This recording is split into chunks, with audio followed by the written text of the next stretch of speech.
मीठे बच्चे बोलिए कितने मीठे हैं।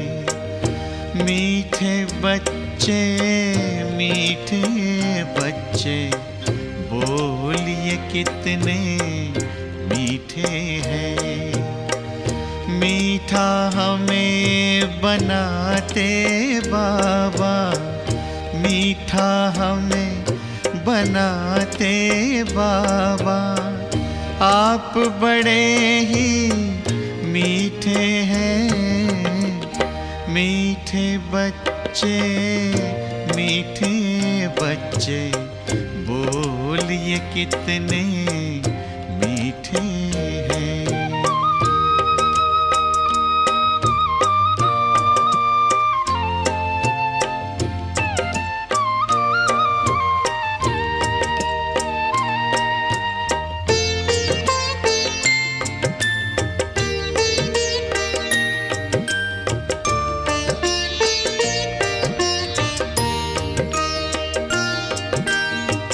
हम कहते कुर्बान आप पे बाबा, ये दिल जान है। जान नहीं कुर्बान बच्चों, करना तुम्हें जहान है। प्यार भरी इन शिक्षाओं से, प्यार भरी इन शिक्षाओं से सबके दिल को जीते हैं। मीठे बच्चे मीठे बच्चे बोलिए कितने मीठे हैं।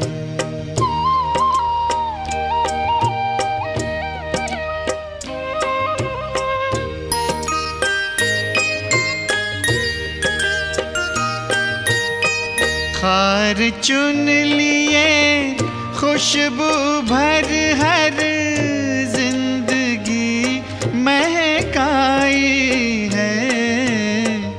नाच उठे हैं मन मयूर जब मुरली मधुर सुनाई है। इसी राग में भाग्य जगाना, इसी राग में भाग्य जगाना, आपसे हम भी सीखे हैं। मीठे बच्चे मीठे बच्चे बोलिए कितने मीठे हैं।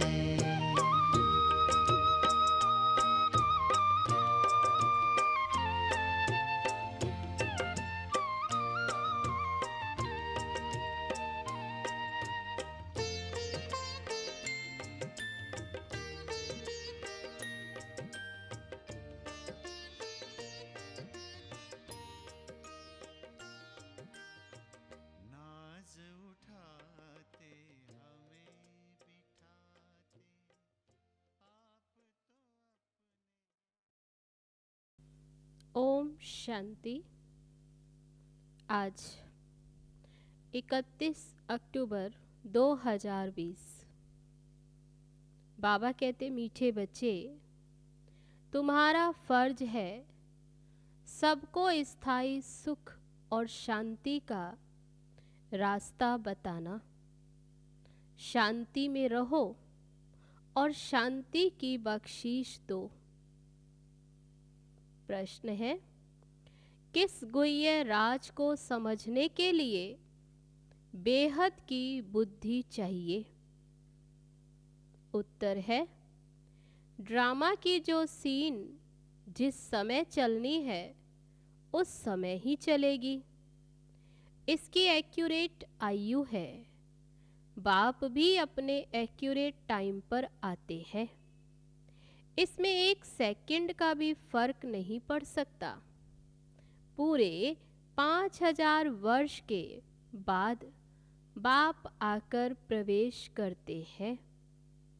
ये गुह्य राज समझने के लिए बेहद की बुद्धि चाहिए। गीत है, बदल जाए दुनिया न बदलेंगे हम। ओम शांति। रूहानी बच्चों प्रति रूहानी बाप बैठ समझाते हैं, बच्चों को रास्ता बताते हैं शांति धाम और सुख धाम का। इस समय सब मनुष्य विश्व में शांति चाहते हैं। हर एक इंडिविजुअल भी चाहते हैं और विश्व में भी शांति चाहते हैं। हर एक कहते हैं मन की शांति चाहिए। अब वह भी कहाँ से मिल सकती है? शांति का सागर तो बाप ही है, जिससे वर्षा मिल सकता है। इंडिविजुअल भी मिलता है, होलसेल भी मिलता है, यानी सबको मिलता है। जो बच्चे पढ़ते हैं समझ सकते हैं हम शांति का वर्षा लेने अपना भी पुरुषार्थ करते हैं, औरों को रास्ता बताते हैं। विश्व में शांति तो होनी ही है, चाहे कोई वर्षा लेने आए व न आए। बच्चों का फर्ज है सब बच्चों को शांति देना। ये समझ नहीं सकते 2-4 को वर्षा मिलने से क्या होगा। कोई को रास्ता बताया जाता है, परंतु निश्चय न होने कारण दूसरों को आप समान बना नहीं सकते। जो निश्चय बुद्धि है वह समझते हैं बाबा से हमको वर मिल रहा है। वरदान देते हैं ना, आयुष्मान भव, धनवान भव भी कहते हैं। अब सिर्फ कहने से तो आशीर्वाद नहीं मिल सकता। आशीर्वाद मांगते हैं तो उनको समझाया जाता है, तुमको शांति चाहिए तो ऐसे पुरुषार्थ करो। केवल कहने मात्र से तो आशीर्वाद मिल ना सके। बाबा कहते मेहनत से सब कुछ मिलेगा। भक्ति मार्ग में कितनी आशीर्वाद लेते, माँ बाप टीचर गुरु आदि सबसे आशीर्वाद मांगते हैं हम सुखी और शांत रहें, परंतु रह नहीं सकते क्योंकि इतने ढेर मनुष्य हैं, उनको सुख शांति मिल कैसे सकती। गाते भी हैं शांति देवा। बुद्धि में आता है हे परम पिता परमात्मा, हमको शांति की बख्शीश करो। वास्तव में बख्शीश उसको कहा जाता है जो चीज उठाकर देवे। कहेंगे ये तुमको बख्शीश है, इनाम है। बाप कहते बख्शीश कोई कितनी भी करते हैं, धन की, मकान की, कपड़े आदि की, वह हुआ दान पुण्य अल्पकाल के लिए। मनुष्य मनुष्यों को देते हैं, साहूकार गरीब को अथवा साहूकार साहूकार को देते आए, परंतु ये तो है शांति और सुख स्थायी। यहाँ तो कोई एक जन्म के लिए भी सुख शांति नहीं दे सकते। क्यों? क्योंकि उनके पास है ही नहीं। तब बाबा कहते सुख शांति दे नहीं सकते क्योंकि उनके पास ही नहीं। अब देने वाला तो एक ही बाप है। उनको सुख शांति पवित्रता का सागर कहा जाता है। ऊंचते ऊंच भगवान की ही महिमा गाई जाती है। समझते हैं उनसे ही शांति मिलेगी। फिर वह साधु संत आदि पास जाते हैं, क्योंकि भक्ति मार्ग है ना, तो फेरा फिराते रहते हैं। वह सब है अल्पकाल के लिए पुरुषार्थ। तुम बच्चों का अभी वह सब बंद हो जाता है। तुम लिखते भी हो बेहद के बाप से 100% पवित्रता, सुख, शांति का वर्षा पा सकते हैं। यहाँ 100% अपवित्रता, दुख, अशांति है, परंतु मनुष्य समझते नहीं। कहते ऋषि मुनि आदि तो पवित्र हैं, परंतु पैदाइश तो फिर भी विष से होती है। तो मूल बात ही है यह, रावण राज्य में पवित्रता हो न सके।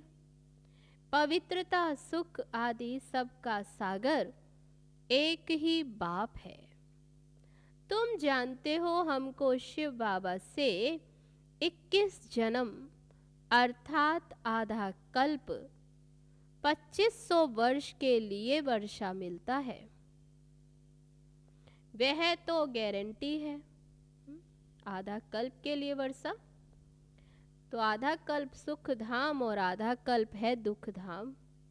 सृष्टि के 2 भाग हैं, एक नई और एक पुरानी। परंतु नई कब और पुरानी कब होती ये भी नहीं जानते। झाड़ की आयु इतनी एक्यूरेट बता न सके। अभी बाप द्वारा तुम इस झाड़ को जानते हो। ये 5000 वर्ष का पुराना झाड़ है। इनकी एक्यूरेट आयु का तुमको पता है। और जो झाड़ होते उनकी आयु का किसी को पता नहीं होता, अंदाज बता देते हैं। तूफान आया, झाड़ गिरा, आयु पूरी हो गई। मनुष्यों का भी अचानक मौत होता रहता। इस बेहद के झाड़ की आयु पूरे 5000 वर्ष है। इसमें एक दिन न कम और न जास्ती हो सकता। ये बनाया झाड़ है, इसमें कोई फर्क नहीं पड़ सकता। ड्रामा में जो सीन जिस समय चलनी है उस समय ही चलेगी। हूबहू रिपीट होना है। आयु भी एक्यूरेट, बाबा कहते रिपीट भी हूबहू होता। बाप को भी नई दुनिया स्थापन करने आता है, करने आना ही है। एक्यूरेट टाइम पर आते, 1 सेकंड का भी ऊपर नीचे नहीं हो सकता। कोई भी फर्क नहीं पड़ता। ये भी अभी तुम्हारी बुद्धि में है। तुम ही समझ सकते हो कि पूरे 5000 वर्ष के बाद बाप आकर इनमें प्रवेश करते हैं। इसलिए शिवरात्रि कहते हैं। कृष्ण के लिए जन्माष्टमी कहते, शिव की जन्माष्टमी नहीं कहते, शिव की रात्रि कहते हैं। क्यों? क्योंकि अगर जन्म हो तो फिर मौत भी हो। मनुष्यों का जन्मदिन कहेंगे, शिव के लिए हमेशा शिवरात्रि कहते हैं। दुनिया में इन बातों का कुछ भी पता नहीं। तुम समझते हो शिवरात्रि क्यों कहते हैं, जन्माष्टमी क्यों नहीं कहते? उनका जन्म दिव्य और अलौकिक है, जो और कोई का हो नहीं सकता। ये कोई भी नहीं जानते कि शिव बाबा कब और कैसे आते हैं। शिवरात्रि का अर्थ क्या है तुम ही जानते हो। ये है बेहद की रात। भक्ति की रात पूरी हो दिन होता है। ब्रह्मा की रात और दिन तो फिर ब्राह्मणों का भी हुआ। एक ब्रह्मा का खेल थोड़े ही चलता है। बाबा कहते कोई एक ब्रह्मा ही तो नहीं होगा, ब्रह्मा के साथ फिर ब्राह्मण भी हैं। तो अभी तुम जानते हो अब दिन शुरू होना है। पढ़ते पढ़ते फिर हम अपने घर जाकर पहुंचेंगे, फिर दिन में आएंगे। कहाँ? सतयुग में। तो आधा कल्प दिन है, सतयुग त्रेता, और आधा कल्प रात। परंतु किसकी भी बुद्धि में नहीं आता। बाबा कहते गायन है आधा कल्प दिन और रात, लेकिन किसकी बुद्धि में नहीं आता। वो लोग तो कहेंगे कि कलयुग की आयु 40,000 वर्ष बाकी है, सतयुग की लाखों वर्ष है। फिर आधा आधा का हिसाब वह ठहरता नहीं। कल्प की आयु को कोई भी जानते नहीं। तुम सारे विश्व के आदि मध्य अंत को जानते हो। ये 5000 वर्ष के बाद सृष्टि चक्र लगाती ही रहती है। विश्व तो है ही है, उसमें पार्ट बजाते बजाते मनुष्य ही तंग हो जाते। ये क्या आवागमन है?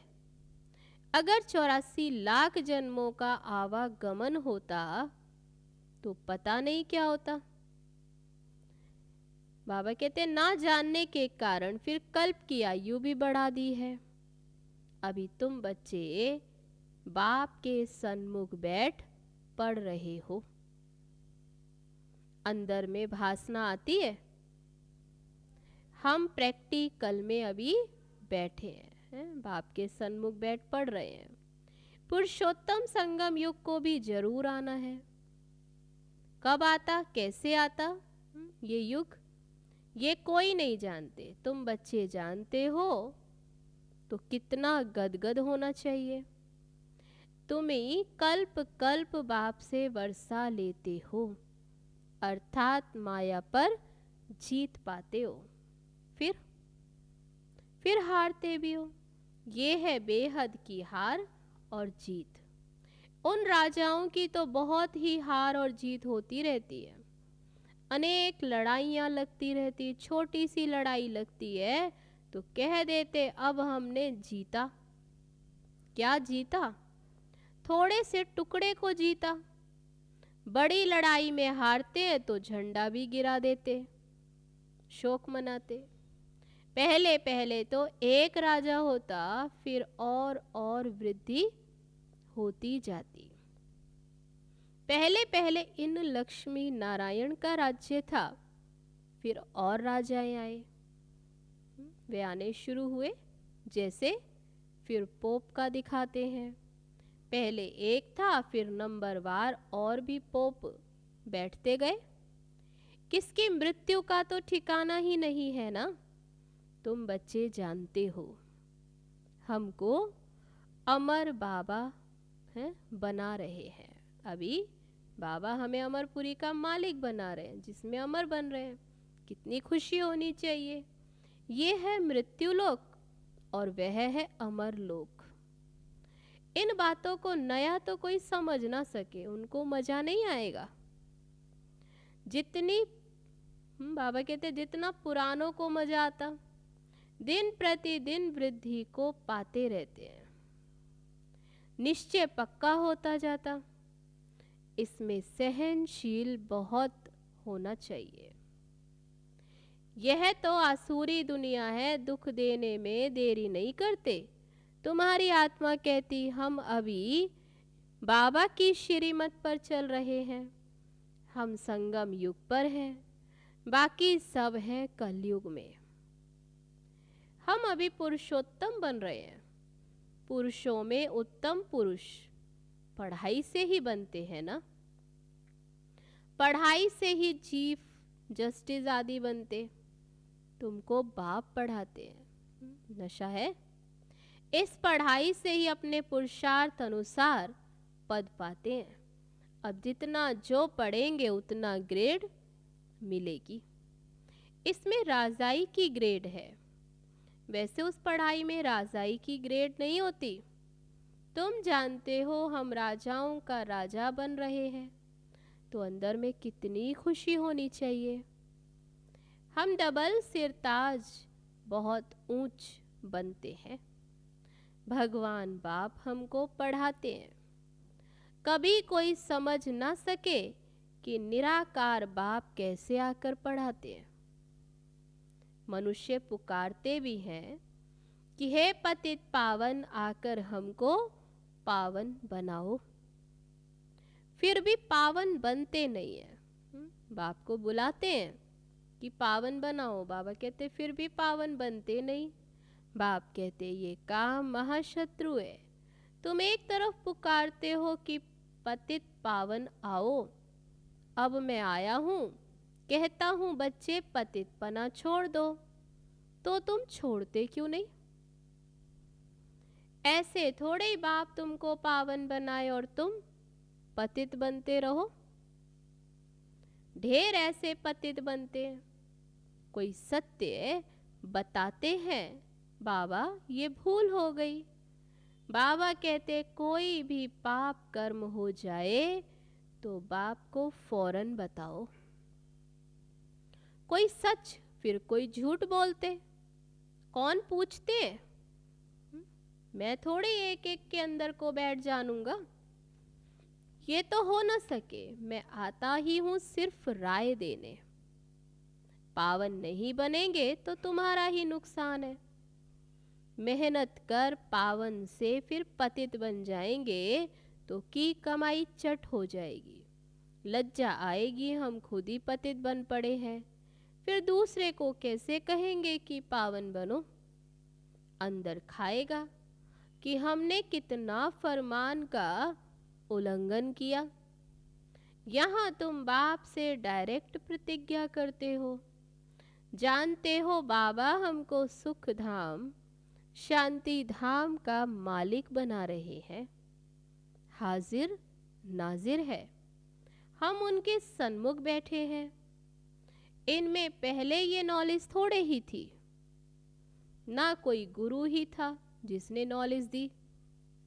अगर गुरु होता तो सिर्फ एक को ज्ञान देंगे क्या? गुरुओं के फिर फॉलोअर्स तो बहुत होते हैं, एक थोड़े ही होगा। ये सब समझने की बातें हैं ना। सतगुरु है ही एक, वह हमको रास्ता बताते हैं, फिर हम वह रास्ता औरों को बताते हैं। तुम सबको कहते हो बाप को याद करो, बस ऊंचते ऊंच बाप को याद करने से ही ऊंच पद मिलेगा। तुम राजाओं के राजा बनते हो, तुम्हारे पास अनगिनत धन होगा। तुम अपनी झोली भरते हो ना, अभी आए हो बाबा के पास तो बाबा कहते अभी झोली भरते हो। तुम जानते हो बाबा हमारी झोली खूब भर रहे हैं। कहते हैं कुबेर के पास बहुत धन था, वास्तव में तुम हर एक कुबेर हो। तुमको वैकुंठ रूपी खजाना मिल जाता। खुदा दोस्त की भी कहानी है, उनको जो पहले मिलता था उसको एक दिन के लिए बादशाही देते थे। ये सब दृष्टांत है। अल्लाह माना बाप, वह अव्वल दीन रचता है, फिर साक्षात्कार हो जाता। तुम जानते हो बरोबर हम योग बल से विश्व की बादशाही लेते हैं। अच्छा, मीठे मीठे सिकी लदे बच्चों प्रति माता पिता बाप दादा का याद प्यार और गुड मॉर्निंग। रूहानी बाप की रूहानी बच्चों को नमस्ते। हम रूहानी बच्चों की रूहानी बाप दादा को नमस्ते नमस्ते। ओम शांति। अब है धारणा के लिए मुख्य सार। पहली पॉइंट, इस आसुरी दुनिया में बहुत बहुत सहनशील बनकर रहना है। कोई गाली दे दुख दे तो भी सहन करना है। बाप की श्रीमत कभी नहीं छोड़नी है। दूसरी पॉइंट, डायरेक्ट बाप ने पावन बनने का फरमान किया है, इसलिए कभी भी पतित नहीं बनना है। कभी कोई पाप हो तो छिपाना नहीं है। अब है आज का वरदान। परमात्म मिलन द्वारा रूह रिहान का सही रिस्पॉन्स प्राप्त करने वाले बाप समान बहुरूपी भव। जैसे बाप बहुरूपी है, सेकंड में निराकार से आकारी वस्त्र धारण कर लेते, ऐसे आप भी इस मिट्टी की ड्रेस को छोड़ आकारी फरिश्ता ड्रेस चमकीली ड्रेस पहन लो, तो सहज मिलन भी होगा और रूह रिहान का क्लियर रिस्पॉन्स समझ में आ जाएगा, क्योंकि इस ड्रेस ये ड्रेस पुरानी दुनिया की है। ये शरीर बाबा कहते पुरानी ड्रेस है, पुरानी दुनिया की वृत्ति और वाइब्रेशन से, माया के वाटर या फायर से प्रूफ है। इसमें माया इंटरफियर नहीं कर सकती, क्योंकि ये ड्रेस फरिश्ता ड्रेस फिर पुरानी दुनिया की वृत्ति और वाइब्रेशन से, माया के वाटर या फायर से प्रूफ है। इसमें माया इंटरफियर नहीं कर सकती। तो आज का वरदान परमात्मा मिलन द्वारा रूरिहान का सही रिस्पॉन्स प्राप्त करने वाले बाप समान बहुरूपी भव। अब है आज का स्लोगन, दृढ़ता असंभव से भी संभव करा देती है। दृढ़ता असंभव से भी संभव करा देती है। अच्छा, तो ये थे बाबा के आज के महावाक्य। चलो अभी चलते हैं बाबा की याद में। ओम शांति।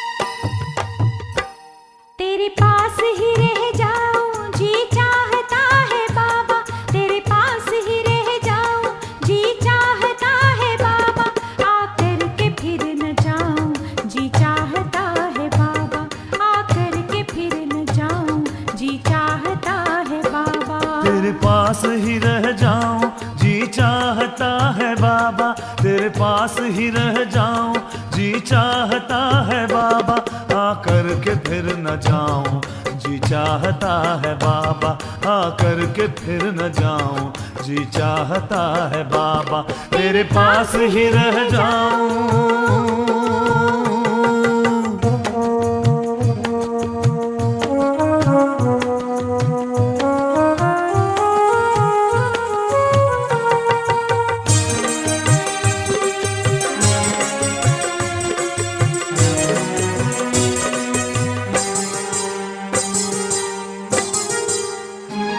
कितनी सुखद है शीतल पलकों की छत्र छाया, कितनी सुखद है शीतल पलकों की छत्र छाया, आँखों में बस के तेरे क्या सुख नहीं जो पाया, आँखों में बस के तेरे क्या सुख नहीं जो पाया, आँखों में बस के तेरे क्या सुख नहीं जो पाया, यादों में समा जाऊं, यादों में समा जाऊं जी चाहता है बाबा, यादों में समा जाऊं जी चाहता है बाबा, आकर के फिर न जाऊं जी चाहता है बाबा, आकर के फिर न जाऊं जी चाहता है बाबा, तेरे पास ही रह जाऊं।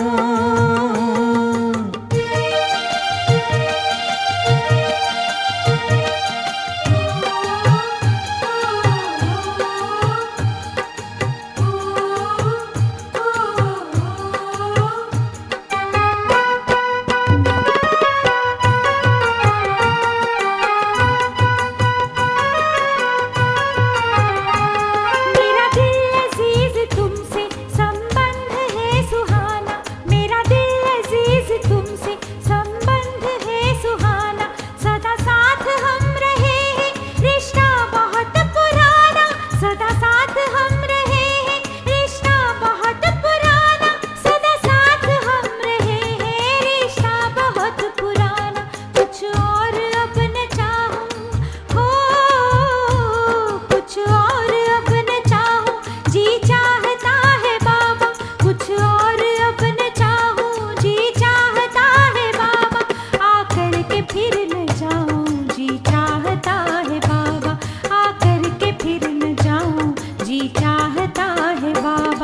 तेरे पास ही रह जाऊं जी चाहता है बाबा, तेरे पास ही रह जाऊं जी चाहता है बाबा, आकर के फिर न जाऊं जी चाहता है बाबा।